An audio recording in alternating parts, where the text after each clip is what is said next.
Yeah, this is Doug, and we're back with Harry's update this month for the US Event Horse Futurity series.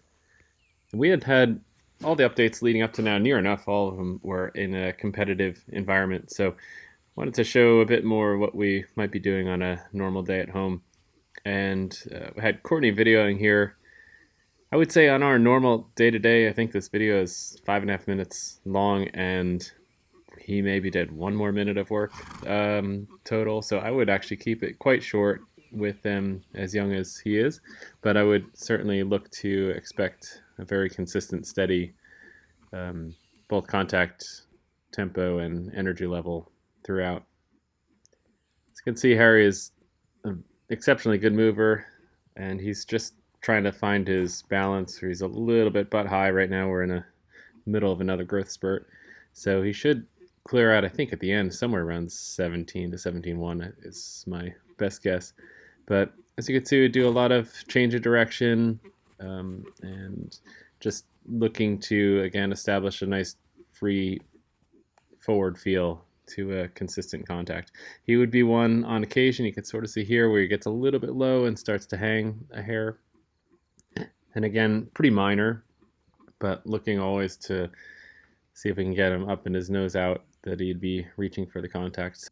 And with that in mind, we've just started to introduce a little bit of lengthening both at the trot and the canter.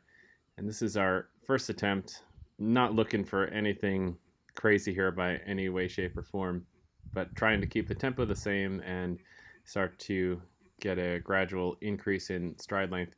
Very common, gets to a tipping point there and he starts to lose his balance, and so things fall apart. And when it happens, I wouldn't get mad at him at all.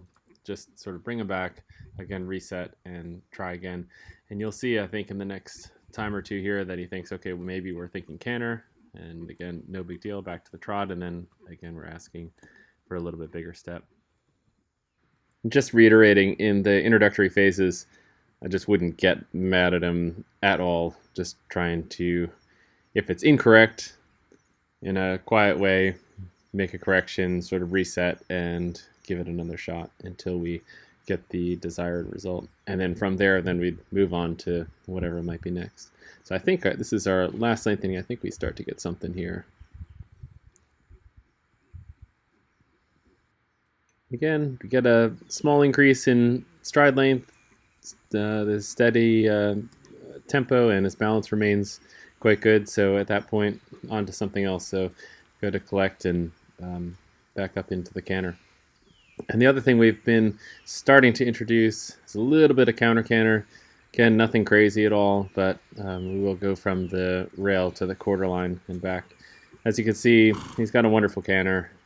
He's a little bit butt high, and so in that way it makes it a bit harder for him to stay super light and uphill. But again, we'd be really, I think, picking him apart to be critical of that. Just going to give him a bit of time.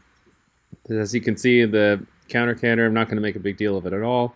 Trying just to keep the same rhythm the entire time and just show him ultimately what's possible. I think in the end, the counter canter can be very valuable because it will give you a very good, easy means to get them straight. And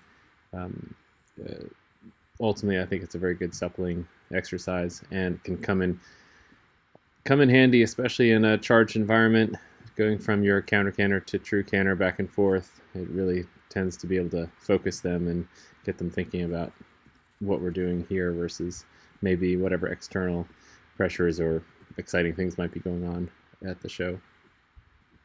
Both leads equal.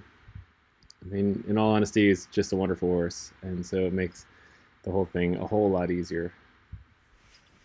And so just as we finish up, I probably spent 5.5, 6 minutes in the arena, and being that he was as good as he was, what we saw there, I'm very quick to just say, okay, we'll go cruise around the outside. So we are lucky enough to have a water jump here, and you'll see there's 2 ditches also.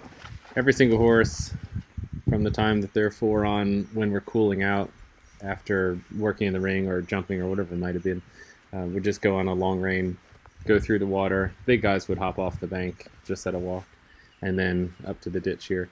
And you could see he's super brave. He's got a great attitude about it. Pretty good sized jump over top, but right away back down into the walk and again long rein. So we're very lucky to have him, and stay tuned for the next update.